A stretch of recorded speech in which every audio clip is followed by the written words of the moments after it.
programação reencarnatória, como fica a adoção?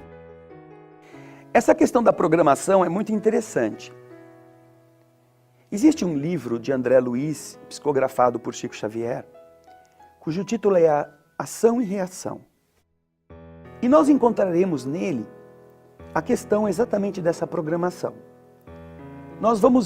Estamos vindo à Terra com um projeto que nós mesmos, quando podemos participar dele, nós atuamos nesse sentido, visando a diminuição dos nossos problemas, o pagamento de nossos débitos, que não é lá uma expressão adequada, pagar a dívida, mas vocês entendem o que nós queremos dizer com isso, não é? A diminuição de nossos problemas.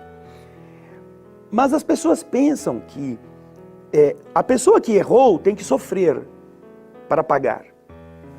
Quando os espíritos demonstram, e este livro é muito rico nesses exemplos, que nós podemos pagar ou ressarcir os erros cometidos praticando coisas boas. Não precisamos sofrê-las. Quando nós não queremos nos esforçar, então sofremos, porque temos que aprender de uma forma ou de outra. E neste livro existem várias circunstâncias. Débitos piorados, pessoas que renasceram com uma programação e que chegaram aqui e não fizeram nada, ao contrário, apenas se afundaram mais ainda. Pessoas que vieram à Terra com uma programação, com etapas evolutivas a vencer e não conseguiram vencê-las, então são dívidas que continuam estacionadas do mesmo tanto. Débitos que foram atenuados pela ação das pessoas no bem. Então vieram, renasceram e conseguiram trabalhar de alguma forma, melhorando alguma coisa em relação à sua anterior existência. E aqueles que têm os débitos cancelados pela perfeita adequação da sua atitude à programação. Ou seja, nós não devemos considerar que essa programação é um negócio infalível, que nós não possamos modificá-la. Não há determinismos nas nossas escolhas. Nós renascemos com um panorama genérico da vida que vamos ter, mas nós vamos pintar o quadro. Agora, naturalmente, que as leis do universo, sobretudo as leis que a doutrina espírita nos ajuda a entender, permitirão que nós escolhamos caminhos diferentes de outros. E nessa escolha nós demonstramos nossa maturidade. Então, por exemplo, alguém que nos esteja assistindo, esta pessoa pode decidir ir a uma favela e começar a ajudar um favelado que mora lá, naquela casa, naquele casebre. Toda semana trazer-lhe um pouco de alimento, levar agasalho, levar remédio, levar no hospital. Ela não estará interferindo na programação daquele ser? Estará. Mas a lei do universo nos coloca próximos para que nós nos amemos. E se Deus pode diminuir a dor de uma pessoa, e se aquela pessoa que tinha que passar por uma situação de favelado, de infeliz, numa situação de pobreza, pode dali ser retirada com o apoio de alguém que a ame, essa é a lei do universo. Jesus não ficou esperando que nós nos purificássemos para vir dizer: isso mesmo, gente, foi legal o que vocês fizeram, vocês chegaram aqui no topo da montanha, parabéns, 10 mil anos depois. Não. O Senhor renasce ou vem ao mundo para nos erguer através de seus exemplos, cura enfermos, esclarece a ignorância, perdoa as ofensas, vive para que a gente veja como é. Então, não seria isso uma mudança na programação? Agora, vamos supor, a pessoa tem o desejo de ser mãe ou de ser pai e não conseguem. Existem caminhos pelos quais nós precisamos renascer e passar pela esterilidade afetiva, por algum motivo. Agora, não quer dizer que a justiça do universo seja sádica. Você não tem, você vai ficar sem ser mãe, sem ser pai, o resto da vida. As pessoas tentam fazer inseminação, tentam fazer tratamentos para conseguirem a gravidez natural.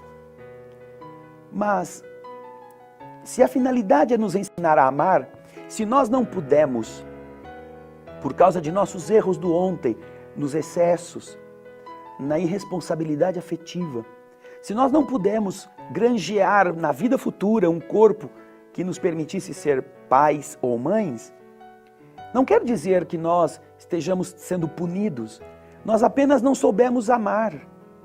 Se nós desejarmos aprender esse amor e agora estender este amor para seres que nós não pudemos gerar, que é exatamente a sublimitude, é sublimar esse sentimento, nós estaremos aprendendo, nós poderemos transformar isto daquele erro de uma vida de indiferença, de irresponsabilidade em relação à prole, não numa vida estéril, mas numa vida em que você possa fecundar outros espíritos.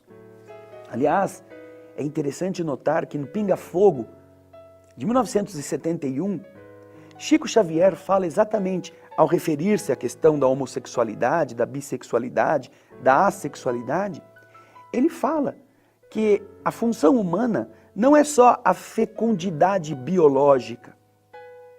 Nós também somos responsáveis pela fecundidade espiritual.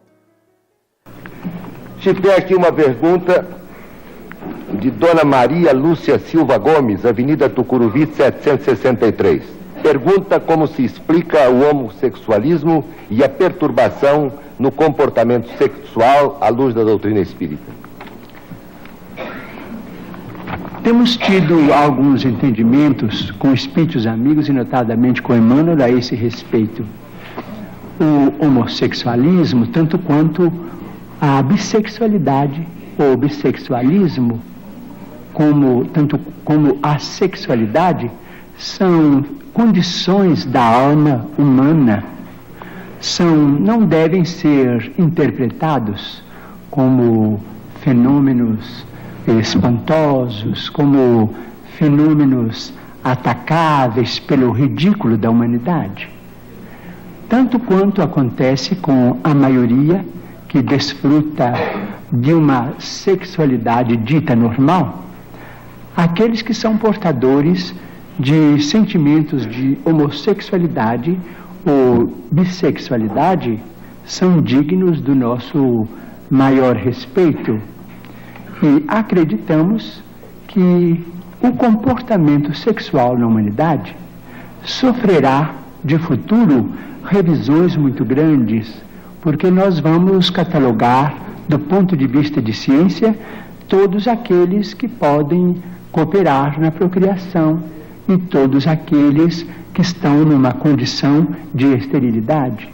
A criatura humana não é só chamada à fecundidade física, mas também a fecundidade espiritual. Quando geramos filhos através da sexualidade dita normal, somos chamados também à fecundidade espiritual, transmitindo aos nossos filhos os valores do espírito, de que sejamos portadores. Você pode não ser fecundo biologicamente por não gerar um filho nas suas entranhas, mas você pode pegar um ser e fecundá-lo espiritualmente, com exemplos, com valores, com princípios, com afeto. E este ser tornar-se algo muito mais lindo do que ele era antes. E então, mas aquele ser tinha que ficar na favela, tinha que ficar no orfanato para ser espancado, para ser jogado às traças, para ser um meliante no futuro. Será? Será? Será que é esse o raciocínio da justiça do universo que nós conseguimos fazer? Que Deus não tem compaixão? Se aquele ser precisou ser abandonado na infância por seus problemas do passado, porque não foi por acaso que ele está ali nessa condição, será que Deus não tem também uma forma de ajudá-lo? E será que não encontrará nesses corações aflitos que querem uma prole e não conseguem gerá-la? Será que não será o caminho generoso, fraterno, de se viver um amor que não dependa do útero? Um amor que fecunde a alma no coração das pessoas? Eu conheço muitos casos de pessoas que quiseram ter filhos naturais e não conseguiram. Fizeram todos os tipos de exame, todos os tipos de tratamento, não conseguiram. Aí resolveram adotar. Adotaram o primeiro, amaram com tanto carinho, que alguns meses depois, a mulher engravida do próprio filho. Não são todos os casos em que isso acontece. Mas, puxa vida, uma vez que você se disponha a realizar o amor sem condições,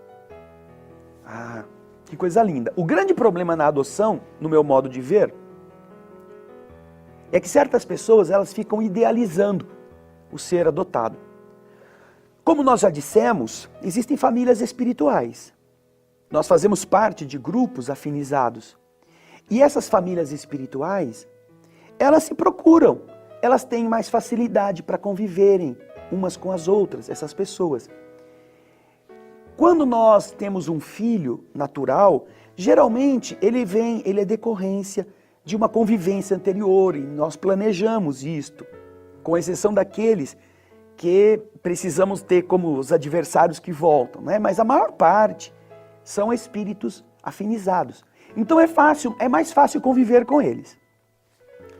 Quando nós vamos buscar um ser, adotando um ser de um outro grupo, nós precisamos estar preparados, como adultos, para observar que aquele ser pode ter outras sintonias. Pode comungar com pensamentos diferentes dos nossos. Então, é preciso que na adoção, os que querem adotar saibam que eles correm o risco de adotar espíritos que não são os príncipes, que não são as princesas que eles sonharam. São, às vezes, seres que pertencem a grupos espirituais distintos, que têm outros valores do que aqueles que aquele grupo já está afinizado. Podem ser espíritos que tenham inclinação para o vício, podem ser espíritos que tenham inclinação para atitudes de mentira, de preguiça, de descaso. E então a pessoa quer ter o príncipe, vai ser a minha princesa, vai ser do jeito que eu sonhei. E quando começa a crescer, ele começa a perceber que aquelas inclinações ele não queria. Não era isso que eu queria. Ou seja, se quem adota não tem maturidade para entender isto, vai sofrer muito mais quando pegar um ser de fora para trazer para o seu ambiente. Agora, se você tem amor no coração suficiente para compreender isto, e você tentar ajudar este ser a que se torne melhor, a adoção é uma das formas mais lindas de se vivenciar o amor de Deus por toda a humanidade.